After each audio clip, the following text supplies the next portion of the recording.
बेरमपुर मध्य प्रदेश की वादियों में बसा एक खूबसूरत गांव। लेकिन इस गांव में छिपे थे कुछ ऐसे भयानक रहस्य जिन्होंने उस सदी में निवास करने वाले साहसी लोगों के दिल में भी एक खौफ पैदा कर रखा था।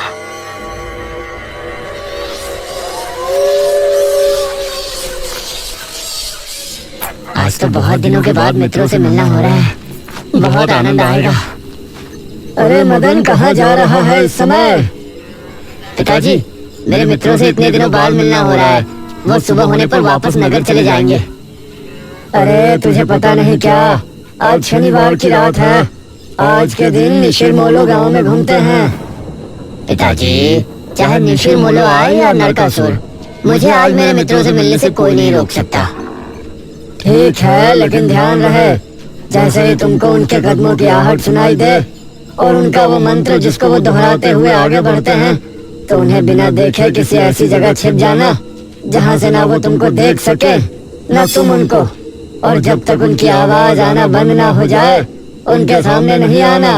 वो 4 भयानक आदमी होते हैं जो अपने कंधों पर एक ताबूत को उठाए होते हैं, और अगर कोई उन्हें देख ले तो वो जिंदा नहीं बचता।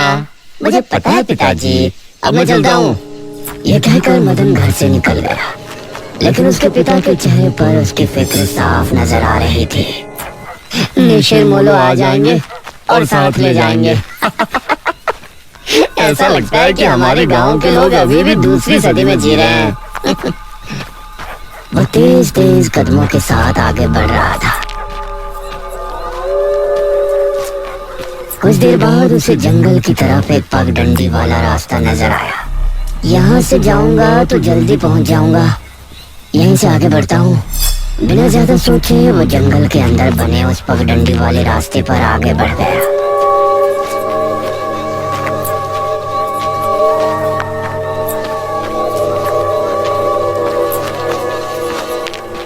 आज तो बहुत मजा आने वाला है, मिलकर खूब मदिरा पान भी करेंगे। तभी उसे भारी कदमों की आहटों के साथ कुछ आवाजें सुनाई देने लगी। इन आहटों और आवाजों को सुनकर वह एकदम से चौंक पड़ा और उसकी आंखें डर से बड़ी हो गईं। हे भगवान! वो जल्दी से झाड़ियों की तरफ भागा और उनमें छिपकर बैठ गया। वो झाड़ियों की ऊंट में बैठा लंबी लंबी सांस ले रहा था।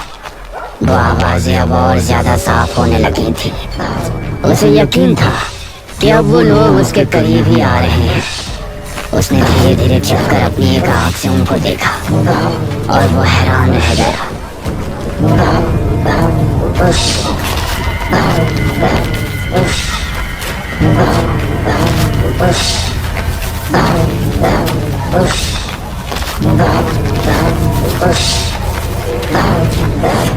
भगवान, मैंने इन्हें देख लिया। मदन पूरी तरह से झाड़ियों में छिप गया और कुछ देर अपनी सांस तक रोके वहां छिपा रहा। फिर उसने धीरे से झांक कर देखा तो अब वो लोग कहीं नजर नहीं आ रहे थे। लगता है चले गए। वो वहां से निकला और दोनों तरफ देखा तो वहां कोई नजर नहीं आया। शुक्र है भगवान, उसने एक कदम बढ़ाया ही था कि तभी उसे फिर से वही आवाजें अपने ठीक पीछे से सुनाई देने लगी। उसने एक झटके से पलट कर देखा तो वो चारों ताबूत वाले शख्स ठीक उसके पीछे खड़े थे।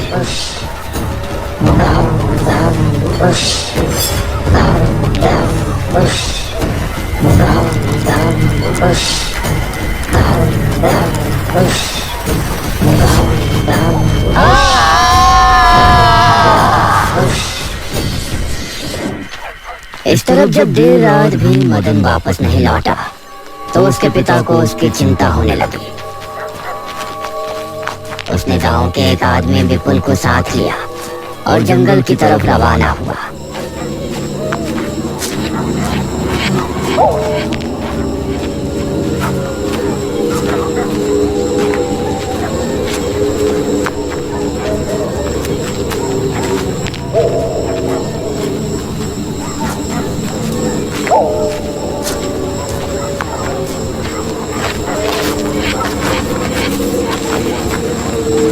देर बाद एक बरगद के पेड़ के पास जाकर उनके कदम रुक गए और आंखें खौफ से फट पड़ी। उन्होंने मदन को रहस्यमय परिस्थिति में पाया। उसके चेहरे पर डर और आंखों में खौफ ऐसा नजर आ रहा था कि जैसे उसने हादसे से पहले बहुत ही भयानक मंजर देखा हो। मदन! 400 साल बाद अंधेरा जंगल, सुनसान रास्ता, चारों तरफ सिर्फ पेड़ पौधे और कोहरा। मेघना उनके बीच अकेली खड़ी थी। कोई है? क्या यहाँ कोई है? उसने कुछ कदम आगे बढ़ाए। उसके सवाल का कोई जवाब तो उसे नहीं मिला, लेकिन कुछ टपकने की टप टप की आवाज अब उसे बराबर आ रही थी। मैं यहाँ क्या कर रही हूँ? कौन लाया है मुझे यहाँ पर? वो खुद को वहाँ पाकर बहुत परेशान थी। तभी उसने देखा कि कोई चीज उड़ती हुई उसी की तरफ आ रही है। वो उसे हैरानी से देखने लगी। पास आने पर पता चला कि वो कोई विशालकाय भयानक पक्षी था। बचाओ! मेघना उससे बुरी तरह से डरकर भागने लगी और वो उसका पीछा कर रहा था। मेघना ने उसे पीछे पलटकर देखा तो वो उसको पकड़ने ही वाला था, लेकिन तभी मेघना एक पेड़ से टकराई। उसने देखा कि उस पेड़ से हरे रंग का पानी टपक कर नीचे गिर रहा था। मेघना उस हरे पानी को गौर से देख रही थी। तभी अरे मेघना, उठ जा यार, कब तक सोएगी? मेघना आंखें मलते हुए नींद से जागी। उसने देखा कि सुबह के 9 बज चुके थे। ओह शिट, हम तो लेट हो गए। तूने मुझे उठाया क्यों नहीं? मेघना अपनी एक पार्टनर ऋषिता के साथ दिल्ली में रह रही थी, जहां वो एक लैब में काम किया करती थी। दोनों ने साथ नाश्ता किया और फिर तैयार होकर अपनी लैब के लिए निकल गई।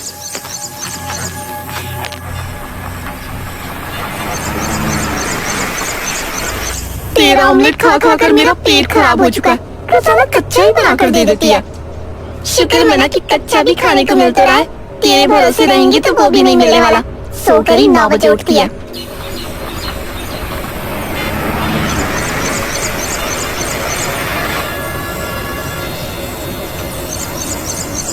ये दोनों लैब में पहुंचे और वहां जाते ही ईशिता के पास प्रोफेसर जयदेव की कॉल आई।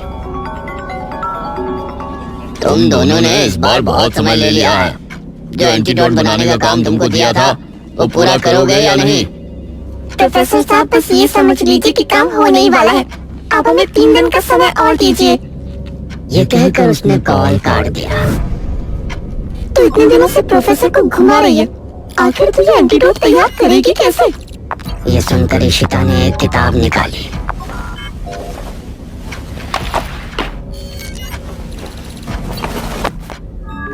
क्या देख ये किताब, इसमें बहुत से ऐसे लिक्विड के बारे में लिखा है जिनकी कहानी पुरानी दंत कथा और लोक कथाओं से जुड़ी है।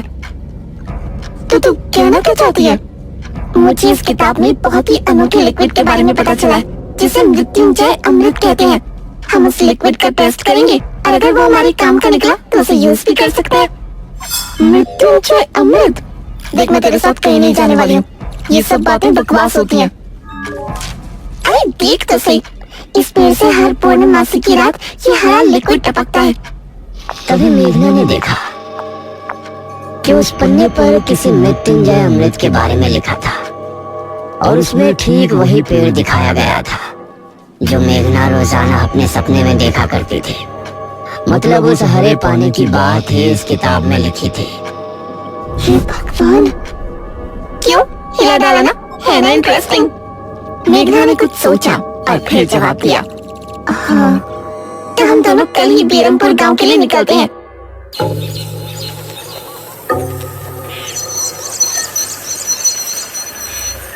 ये दोनों अगली सुबह ही बस से बेरमपुर के लिए निकल गए।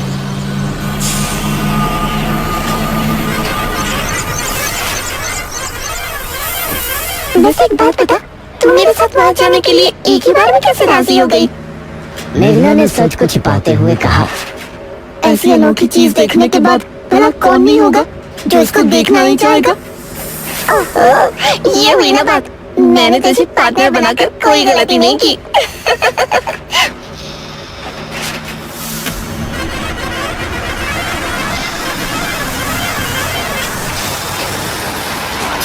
ये दोनों 5 घंटे के सफर के बाद एक जगह उतरे। इनके ठीक सामने एक बड़ा सा गेट था जिस पर नाम लिखा था बेरमपुर। इशिता और मेघना ने जैसे ही गेट के अंदर कदम रखा तो अचानक से मौसम बदला। सूरज मानो बादलों के पीछे छिप गया और एक हवा अपने साथ आंधी ले आई। अरे वाह, गांव का मौसम तो बहुत ठंडा है। इधर गांव के लोग भी अचानक बदलते मौसम को देखकर हैरान रह गए। अरे ये क्या, अभी तक तो काफी गर्मी थी, ये अचानक आंधी कहां से आ गई? मुखिया जी, लगता है बारिश भी जरूर आएगी। इधर मेघना और इशिता दोनों ही गांव की तरफ बढ़ रही थी। यार, ये गांव के लोग ठीक तो होंगे ना?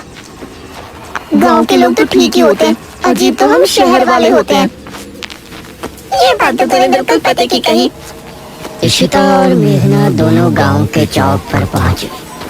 वहाँ एक कुआं भी था और वही मुखिया भी 2 आदमियों के साथ खड़ा था। अरे बच्चों, तुम दोनों कौन हो? अब नमस्ते जी, मेरा नाम इशिता है और ये है मेरी दोस्त मेघना।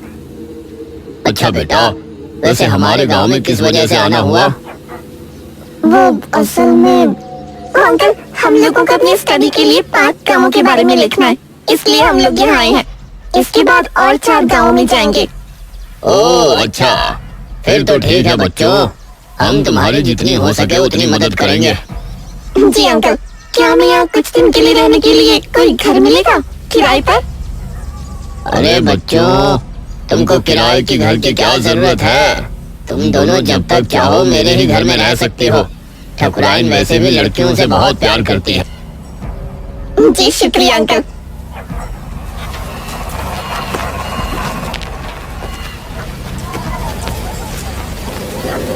मुखिया इशिता और मेघना को अपने घर ले आया। तभी घर के मंदिर में जल रहा दीपक बुझ गया। अजी सुनती हो ठकुराइन? जी आई। ठकुराइन कमरे से बाहर आई। नमस्ते आंटी। नमस्ते बेटा। ओ जी, ये प्यारी प्यारी बच्चियाँ कौन है? ये दोनों शहर से अपनी पढ़ाई के सिलसिले में आई हैं। हमारे गांव के बारे में लिखना चाहती हैं। वो क्या होता है रे, वो रिसर्च करने आई हैं। तभी वहाँ पर एक और लड़का आया। क्या कहा? हमारे गांव पर रिसर्च? इशिता और मेघना ने उसे देखा। भला हमारे बेवकूफ गांव में आपको क्या मिल सकता है? ये सुनकर इशिता और मेघना हैरान रह गई। चुप करो अनुज, ऐसे कोई अपने गांव में बोलता है क्या? ये मेरा बेटा है अनुज। अनुज ने मेघा और इशिता की ओर देखा और उन्हें हाथ जोड़कर नमस्ते किया। नमस्ते बेटा अनुज, जरा इन दोनों को वो खाली कमरा दिखा दो जो तुम्हारे कमरे के बराबर में है। ठीक है पिताजी, आओ देवियों। देवियों? अनुज कॉरिडोर से होते हुए उनको कमरा दिखाने ले जाने लगा। इसी समय गांव के मंदिर में बैठा पुजारी भगवान की आरती कर रहा था। तभी अचानक से दिया बुझ गया। ये संकेत तो ठीक नजर नहीं आ रहे। हे प्रभु रक्षा करना। वैसे आप लोगों को रिसर्च करने के लिए यही गांव मिला था? अरे हम लोगों को 5 गांवों के बारे में लिखना है, तो इसीलिए जो भी गांव पास दिखा चले आए। इसके बाद और किसी गांव में जाएंगे। अच्छा, वैसे यहाँ कुछ ऐसा है जो कि रहस्यमय या ऐतिहासिक हो? हाँ है ना, एक राजमहल। राजमहल यहाँ? हाँ, 400 साल पहले जो यहाँ के राजा हुआ करते थे, उनका महल। वैसे अनुज, क्या तुम हमें उस महल में लेकर चलोगे? हाँ, तुम लोग जाना चाहोगे तो जरूर। तो ठीक है, रात को जब सब सो जाएंगे तो हमें वहाँ ले चलना। ये सुनकर मेघना इशिता को हैरानी से देखने लगी। रात के समय तुम लोग मजाक तो नहीं कर रहे? नहीं, हम तो चलने को तैयार हैं। तुम्हें डर लग रहा है तो बताओ। मेरा गांव है ये, मुझे क्यों डर लगेगा? ठीक है, ले चलूंगा। लेकिन पिताजी को और माँ को पता नहीं चलना चाहिए। ग्रेट, तो बताओ किस टाइम आ रहे हो? 12 बजे तक पिताजी और माँ दोनों सो जाएंगे। मैं उसी समय तुम लोगों को ले आऊंगा। हाँ सही है। ये कहकर अनुज ने उन्हें कमरे में छोड़ा और वहां से चला गया। ये क्या? हम तो उस मृत्युंजय अमृत के बारे में पता करने आए थे ना। अब हम ये राजमहल क्यों जा रहे हैं? अरे उसको सीधा पूछते तो उसे शक हो जाता ना। आज हम राजमहल चलते हैं और फिर कल उसे जंगल जाने को कहेंगे और वहाँ जाकर बातों ही बातों में उसे मृत्युंजय अमृत के बारे में पूछेंगे। ये सही है। इस तरफ गांव के लोग मौसम के बदलते ठंड से बहुत हैरान थे। पुजारी बार बार आसमान की तरफ देख रहा था, जहां उसे काला अंधेरा इधर उधर घूमता हुआ नजर आ रहा था। करीब 12 बजे जब मुखिया और उसकी पत्नी गहरी नींद में थे, तो अनुज कमरे से निकला। अरे लगता है आ गया। इशिता ने उठकर दरवाजा खोला। हाय अनुज। तुम लोग तैयार हो? हाँ चलो, हम तो रेडी हैं। तो चलो। अनुज इनको लेकर घर से निकला और इन्होंने 2 गलियां पार कर ली थी। तुम्हारी गाँव में हवा इतनी ज्यादा चलती है क्या? रोज तो नहीं चलती, लेकिन शहर की 2 लड़कियों के साथ लगता है उनके शहर का प्रदूषण भी आंधी के रूप में साथ आ गया। कुछ देर चलने के बाद ये तीनों एक बड़े से राजमहल के सामने खड़े थे, जिसे देखकर मेघना को कुछ याद आने लगा।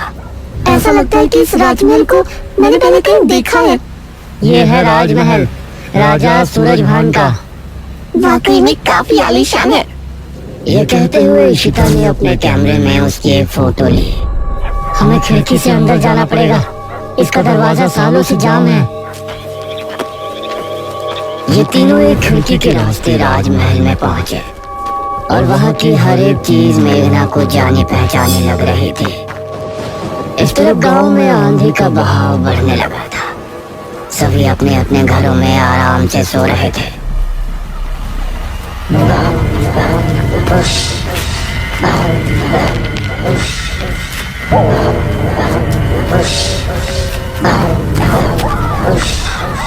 अरे ये आवाज तो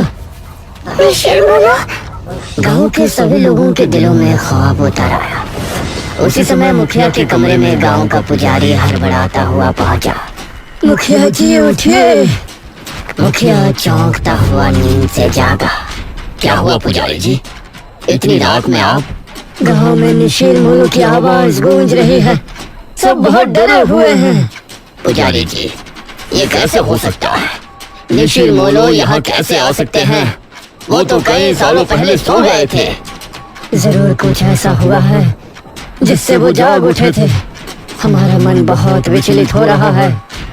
गांव के सभी लोग अपने अपने घरों में जाग चुके थे और डरे बैठे थे। यह आवाज सभी के दिलों में खौफ पैदा कर रही थी। मेघना, इशिता और अनुज तीनों इस बात से बेखबर राजमहल में घूम रहे थे। ये कैसी आवाज है? हाँ, मैंने भी सुनी। ऐसा लग रहा था कि कोई सिपाही भारी जूतों के साथ गलियारे में चहलकदमी कर रहा है, लेकिन दूर दूर तक कोई नजर नहीं आ रहा था। उसी समय गांव के 2 आदमी संपत और कप्ता जंगल की सरहद पर बैठे हुए जुआ खेल रहे थे। अरे संपत यार, चल घर चलते हैं, अब बहुत समय हो गया। ओहो, अब तू हार रहा है तो घर चलते हैं। अरे चुपचाप पूरी बाजी खेल, इससे पहले तो मैं तुझे जाने नहीं दूंगा। हाँ। ये सुनकर कप्ता फिर से उसके साथ पत्ते बांटने लगा। उन दोनों को यह आवाज सुनाई दी। तेज आंधी की हवाओं में उनकी आंखें बहुत मुश्किल से खुल रही थी। उन दोनों ने देखा कि सामने से 4 आदमी अपने कंधों पर एक ताबूत उठाए मंत्र पढ़ते हुए चले आ रहे हैं। संपत और कप्ता इससे पहले कुछ करते, वो चारों आकर उनके सामने रुक गए। हवा का रुख थोड़ा कम हुआ। वो चारों अपनी लाल चमकती आंखों से संपत और कप्ता को घूर रहे थे। इधर इशिता, मेघना और अनुज को एक दरवाजा खुलने की तेज आवाज सुनाई दी और वो चौंक पड़े। न जाने उस दरवाजे से कौन निकला जिसको देखकर ये तीनों चौंक पड़े। वही संपत और कप्ता के सामने खड़े वो चारों शख्स जो कि निशूर मोलो थे। उनके कंधों पर रखा ताबूत खुल गया और उसके खुलते ही संपत और कप्ता की चीख पूरे गांव के लोगों ने सुनी, जिसे सुनकर सभी गांव के लोग डर गए। ये किसकी चीख थी जी? निशिर मोलो, निशिर मोलो, ये चीख किसी अनहोनी की संकेत थी। निशिर मोलो आखिर कौन है? क्या है मृत्युंजय अमृत और क्या संबंध है मेघना का इन सब से? इन सभी सवालों के जवाब जानने के लिए हमारे साथ जुड़े रहिए इस कहानी के अगले भाग में भी।